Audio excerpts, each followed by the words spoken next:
The Mello TV Evening News at 8 is brought to you by the Ministry of Health and Wellness. Coronavirus is in Jamaica, and I know you feel scared and worried. But you can't let COVID-19 divide us. Coronavirus infects all kinds of people. It doesn't discriminate. So why should you? When someone coughs or sneezes or shows signs of the virus, tell them to call 888-1-LOVE immediately. And remember, stay 3 feet away, but don't attack or disrespect them, because we're all in this thing together. Come on, Jamaica, cut the hate and don't discriminate. Let us stand together and fight COVID-19 as one family, one nation.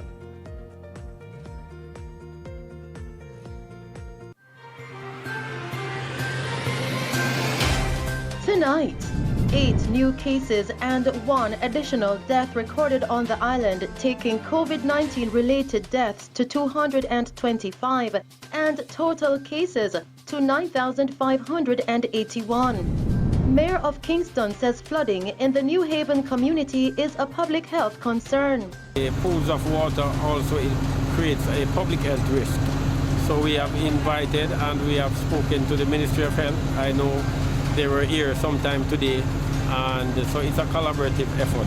Still tonight, JDF deploys elements of its Disaster Assistance Response Team DART to Bull Bay St. Thomas following heavy rainfall in the last few weeks. And reggae icon Mark Myrie, aka Buju Banton, donates festival song winnings to Sunbeam Children's Home to construct a poultry egg layer project.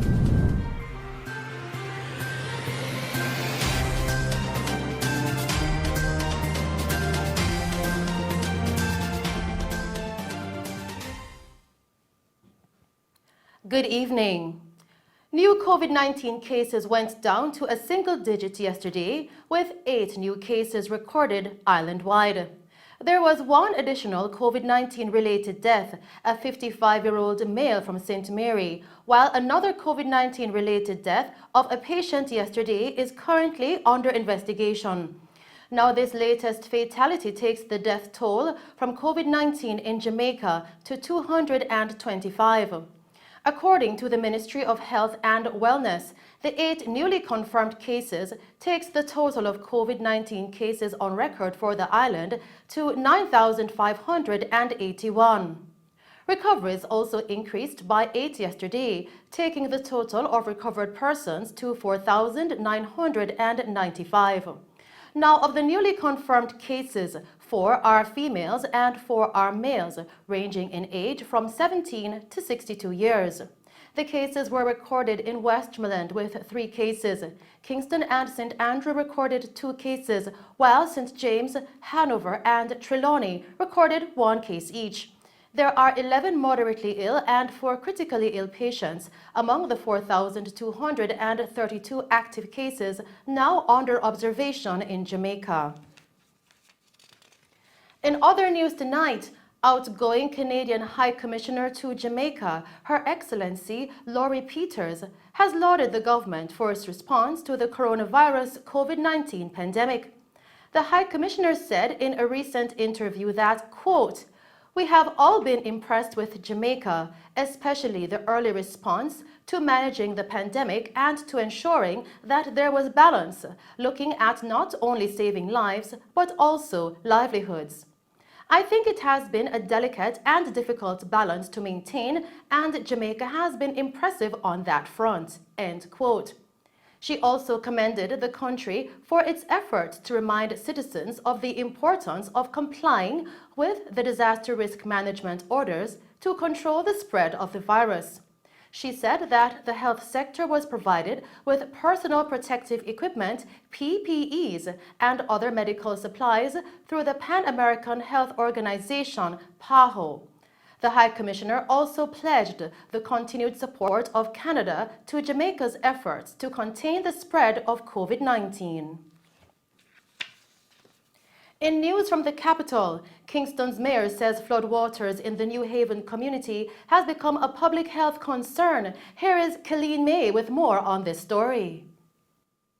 Mayor of Kingston, Delroy Williams, says flooding in New Haven, St. Andrews is now a public health concern to the Kingston and St. Andrew Municipal Corporation, KSAMC, which is working with other government agencies to remedy the situation. According to Mayor Williams, the Ministry of Health and Wellness has been notified and later visited the community as authorities at the KSAMC believe the stagnant water in the community poses a risk to residents. Residents of New Haven have been experiencing flooding and the pools of water gathering for some time now within their homes and along the streets, certain streets within the New Haven community. We are here with residents of New Haven. We are looking at, we came here yesterday, and the Duene River there's not free flow of the Duene River, so that's also impacting on the residents in New Haven. So we are here with heavy equipment, and we are cleaning the Duene River to allow for the free flow of stormwater so that the residents so the issue of the pools of water in the New Haven area can ease and the residents can return to normal life. The municipality has seen the need because we understand the urgent nature of the situation. We are using two heavy-duty equipment here so that we can speed up the cleaning of the river to allow for the water to recede in New Haven, and we are anticipating rains over the weekend, and so for us it's an emergency. We also understand that the pools of water also creates a public health risk.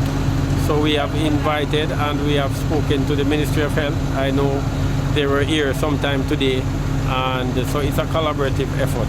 Constant rainfall associated with the tropical storm Eta dumped water on the island for the past week, which flooded streets and homes in New Haven, with residents living in knee-high water for days.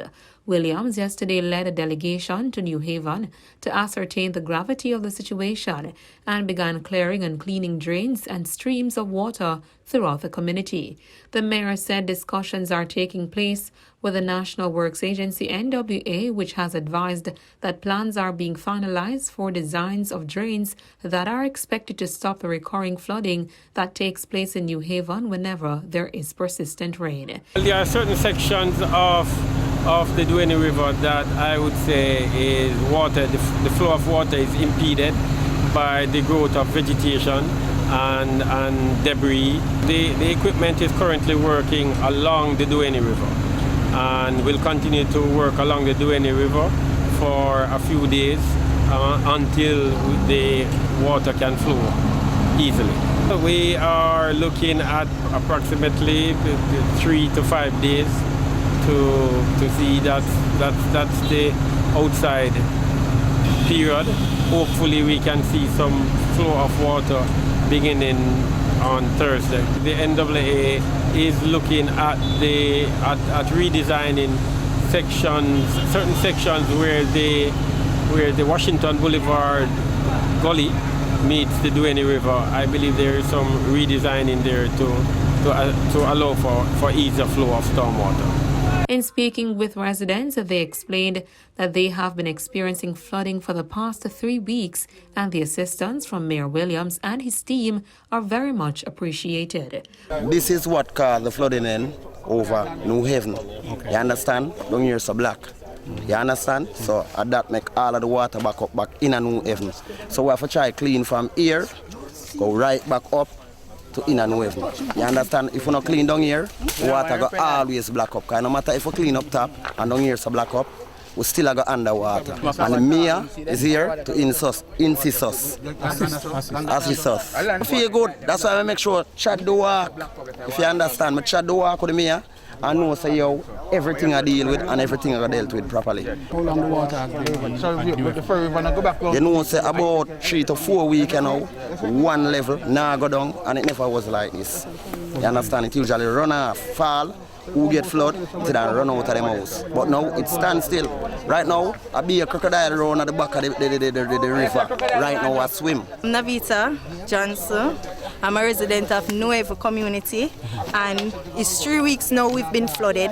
Houses, people lose them furniture, children getting sick because of the water even start to stink over there. And we really appreciate the mayor of Kingston that is here helping us to clean the drains.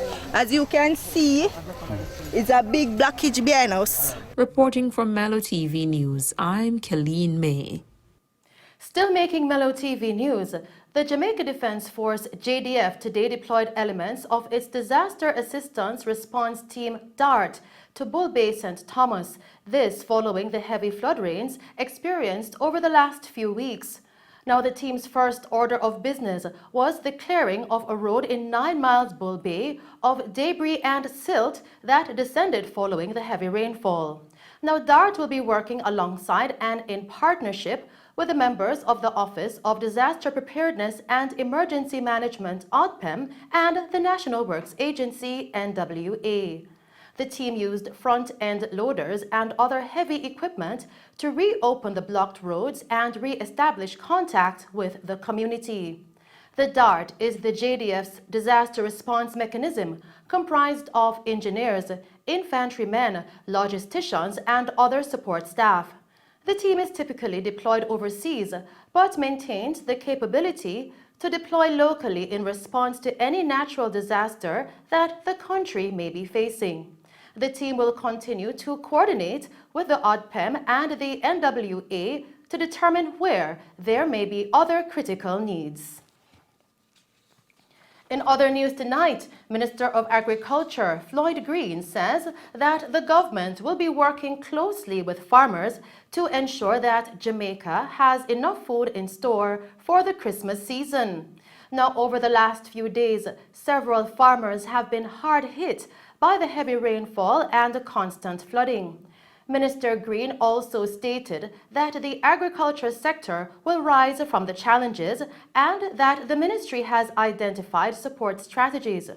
The minister further stated that the ministry has budgeted approximately $100 million to rehabilitate farm roads in affected areas, adding that at least 17 identified farm roads will require an estimated $111.6 million for repairs.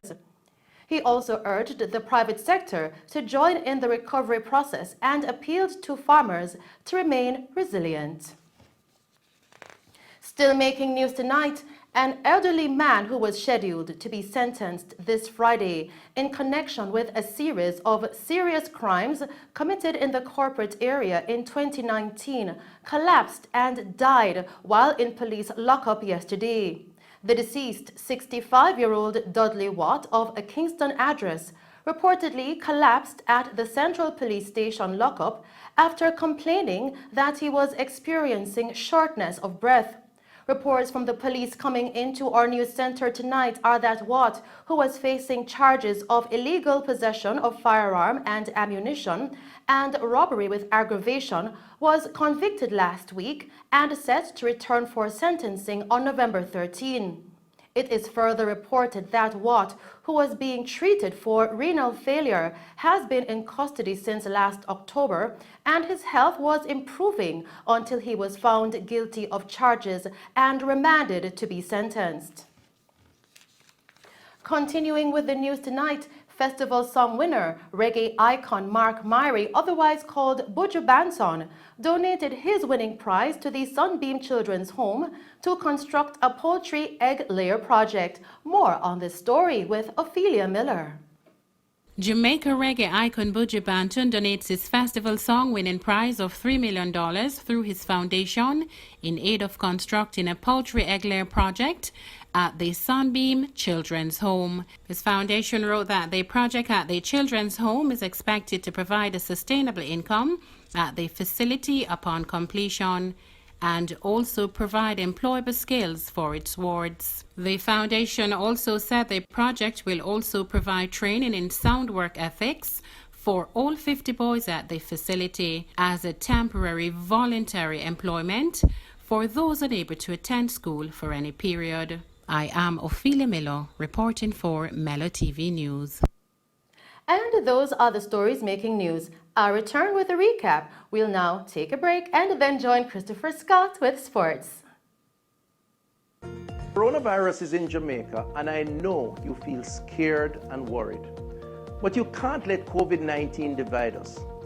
Coronavirus infects all kinds of people. It doesn't discriminate. So why should you? When someone coughs or sneezes or shows signs of the virus, tell them to call 888-1-LOVE immediately. And remember, stay 3 feet away, but don't attack or disrespect them, because we're all in this thing together. Come on, Jamaica, cut the hate and don't discriminate. Let us stand together and fight COVID-19 as one family, one nation.